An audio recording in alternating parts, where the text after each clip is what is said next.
என்னை வாழ வைக்கும் தெய்வங்களாக இருக்கக்கூடிய வாஸ்து நண்பர்களுக்கு எனது நெஞ்சார்ந்த வணக்கங்கள்.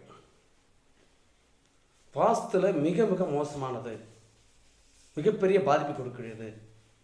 இந்த வீட்டிலிருந்து எப்போ வெளியே போகணும் என்ன கேட்டிங்கன்னா, நீங்கள் இப்போ போகக்கூடாது, 2 நாளைக்கு முன்னாடி நீங்கள் அந்த வீட்டை விட்டு வெளியே கிளம்பியிருக்கணும் அப்படின்னு சொல்லக்கூடிய இடம் எது அப்படிங்கிற விஷயங்களை நீங்கள் தெரிஞ்சுக்கணுன்னா, தெரிந்து கொள்வதற்காக ஒரு கருத்துக்களை இந்த ஒளிப்பலை வழியாக சொல்கிறேன்.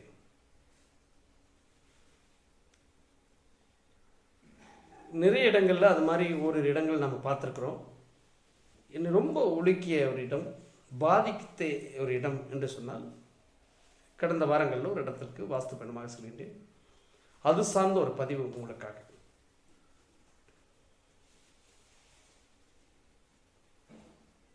ஒரு சூழ்நிலை காரணமாக என்னை வாஸ்து பார்த்த அழைத்த நண்பரின் ஒரு அக்கா ஒரு காலகட்டத்தில் நெருப்பு சார்ந்த ஒரு நிகழ்வில் பாதிப்படைகிறாங்க.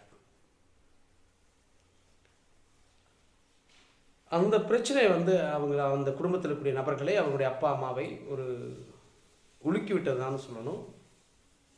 அதன் பிறகு அந்த இல்லத்தை விட்டு அவர்கள் அந்த பாதிப்பின் காரணமாக அந்த இல்லத்தை விட்டு வெளியேறுகிறார்கள்.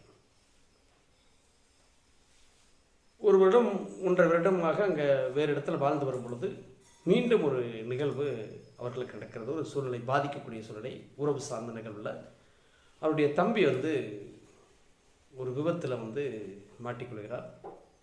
அதனால் அவர் உயிர் சார்ந்த நிகழ்வில் பாதிப்பெடுக்கிறது. அதற்கு பிறகு என்ன செய்கிறாங்க, ஏற்கனவே ஒரு பாதிப்பு என்று சொல்லிவிட்டு நம்ம அந்த இடத்துலேருந்து வெளியே போனோம். மீண்டும் நம்ம இந்த பாதிப்பு நிகழ்ந்திருக்கிறது. அதனால் இது வீடு சார்ந்த விஷயம் கிடையாது அப்படின்னு அவர்களாக முடிவெடுத்துக்கொண்டு மீண்டும் இந்த பூர்வீக வீட்டுக்கு வருகிறார்கள். இதைத்தான் அந்த இடத்துல ஒரு விஷயத்தை நான் குறிப்பிட்டு சொல்ல விரும்புகின்றேன். என்னவென்று சொன்னால், நீங்கள் அமெரிக்காவில் வாழ்ந்தாலும் சரி, உங்களுடைய ஆண்டிப்பட்டியில் இருக்கக்கூடிய உங்கள் வீடு உங்களை பாதிக்க செய்யும் என்பது 100% நிதர்சனமான உண்மை. அதற்கு பிறகு இவருக்கு மூத்த என்னை அழைத்தவருக்கு மூத்ததாக ஒரு அக்கா இருக்கிறார்கள். அவர்களுக்கும் 35 வயது கடந்து விட்டது. இவருக்கு அழைத்த நண்பருக்கும் பார்த்தீங்கன்னா 40 வயது கடந்த ஒரு நபராக இருக்கா. அவருக்கும் திருமணத்தில் தடை இருக்கிறது. இவருடைய தங்கை இருக்கக்கூடியவங்க 35 வயது கடந்தவங்க, அவங்க முழு ஆன்மீக ஈடுபாட்டில் வாழ்ந்து வருகிறார்கள்.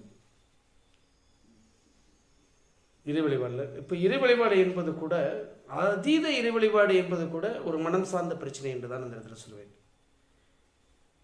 ஆலயங்களுக்கு சென்று நம்முடைய வாழ்க்கையே ஒரு இறைப்பணிக்காக ஒதுக்கி கொள்வது என்பது ஒரு வகை. அது ஒரு மூளை சார்ந்த ஒரு பாதிக்கக்கூடிய விஷயம். வீட்டை விட்டு நகராது, நான் எந்த திருமணமும் செய்து கொள்ள மாட்டேன், யாரோடும் அதிகமாக பழக மாட்டேன் என்று சொல்லிக்கொண்டு ஒரு வீட்டில் ஒரு பெண்மணி இருக்கிறார்கள். வீட்டில் மட்டும் இறைப்பதியங்களை ஒடுக்கிவிட்டு வீட்டுக்குள் மட்டும் புத்தகங்களை படித்துக்கொண்டு உணவுக்காகவும் கழிவறைக்காகவும் சென்றுவிட்டு மறுபடியும் அறைகளே தங்குவது என்பது ஒரு வகை சார்ந்த ஒரு மிகப்பெரிய வாஸ்துவின் சார்ந்த ஒரு குற்றம், ஒரு பெண் சாபம் இருக்கக்கூடிய அமைப்புள்ள ஒரு இடமாக நான் அதை கருதுகிறேன். ஒரு பெண் சாபம் ஒரு இல்லத்தில் இருக்கிறது என்று சொன்னால், அவருடைய இந்த வாழ்க்கை குடும்பம் என்பது நிர்கதியாக அதாவது ஒன்றுமில்லாத அமைப்பாக இந்த இல்லம் மாறிவிடும். அதற்கு தீர்வு என்ன? அந்த பெண் சாபத்தை நம்ம அந்த வீட்டு வழியாக நிவர்த்தி செய்ய முடியுமா? அந்த பெண் சாபங்களுக்கு தீர்வு வழி உண்டா என்று சொல்லுவேன். கட்டாயமாக உண்டு என்று தான் சொல்வேன். அது இருக்கட்டும், அது ஒரு வகை. இப்போ இந்த பாதிப்பை கொடுக்கக்கூடிய, அதாவது முதல் குழந்தை பாதிப்பு, 2வது குழந்தை பாதிப்பு, 3வது குழந்தை பாதிப்பு, 4வது குழந்தையும் பாதிப்பு. இப்போ அந்த வீட்டில் என்ன இந்த மாதிரி சூழ்நிலை இருக்கிறது என்று சொன்னால், இதை வாஸ்துவில் மிக மிக மோசமான இடம் என்று தான் சொல்வேன். அந்த ஒரு வீட்டை நான் ஆராய்ச்சி செய்ய செல்லும் பொழுது,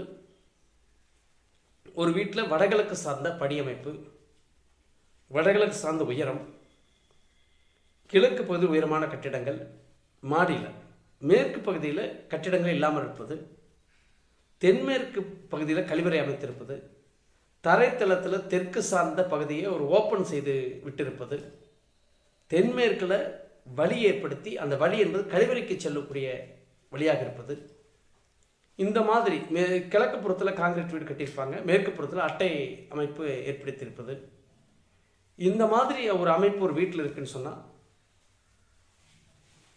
அந்த வீட்டில் இருந்துட்டு நீங்கள் ஒரு வாழ்க்கை வாழ்றதுங்கிறது 100% முடியாத விஷயம்.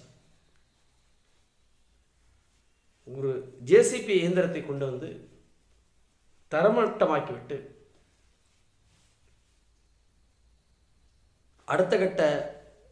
நம்முடைய அடுத்த கட்ட மாற்றம் என்ன என்பதை வந்து நீங்கள் செய்வது தான் சால சிறந்தது. இல்லை நான் அப்படியே தான் நான் அதில் வாழ்வேன் அப்படின்னு ஒரு சொல்லக்கூடிய மனிதராக இருக்கின்ற பட்சத்தில் நீங்கள் அங்கு படுத்து உண்டு உறங்கி வாழ்வது என்பது அவசியமில்லை. நேரடியாக ஒரு சுடுகாட்டுக்கு சென்று குளியை பறித்து நம்மளே வந்து படுத்துக்கொள்வதற்கு சமானமான செயல் என்று தான் சொல்வேன். என்று சொன்னால் அந்த ஒரு இடத்துல போகும்போது இந்த கருத்துக்களை நான் வந்து என்னால் சொல்ல முடியலை. அந்த சொல்ல முடியாதன் காரணமாக இந்த வீடியோவின் வழியாக இந்த பதிவை நான் வந்து அவர்களுக்கு அந்த மேற்கூறிய இடத்தினுடைய நண்பருக்கு தெரிவிக்கின்ற ஒரு செயலாக இந்த வீடியோவுடைய சொல்கிறேன். இது போல அமைப்புகள் ஏதாவது ஒரு இல்லத்தில் இருக்கிறது என்று சொன்னால் தயவு செய்து அந்த இடத்தை காலி செய்துவிட்டு சென்று விடுங்கள். ஒரு இயந்திரத்தை ஜேசிபி கொண்டு தரைமட்டமாக்கி விடுங்கள். அல்லது மேற்கு பகுதியில் அந்த ஒரு கட்டிடத்தை அமைக்க முடியுமா என்று முடியுங்கள். ஏனென்று சொன்னால் அந்த அமைக்கக்கூடிய சூழ்நிலையை அந்த இல்லம் அவர்களுக்கு வழங்காது. எப்படி அமைக்க முடியும்? அப்போ அது வந்து ஒரே ஒரு தீர்வு, ஒரு 10,000 ரூபாயில் தரைமட்டம் செய்யக்கூடிய விஷயம்தான். தரைமட்டம் செய்து அதை எடுத்துக்கூட நீங்கள் செல்ல வேண்டாம். அதை அந்த இடத்திலேயே ஒரு சமம் செய்து ஒரு உயர் அமைப்பு ஏற்படுத்தி விடுங்கள். சில விஷயங்கள் உங்கள் வாழ்க்கையில் மீண்டும் புரட்டிப்படக்கூடிய சம்பவங்களாக உங்களுடைய வாழ்க்கை மாறும் என்பது தென்னம். மீண்டும் வேறொரு வாஸ்து சார்ந்த கருத்துக்கள் வழியாக சந்திப்போம். நன்றி, வணக்கம்.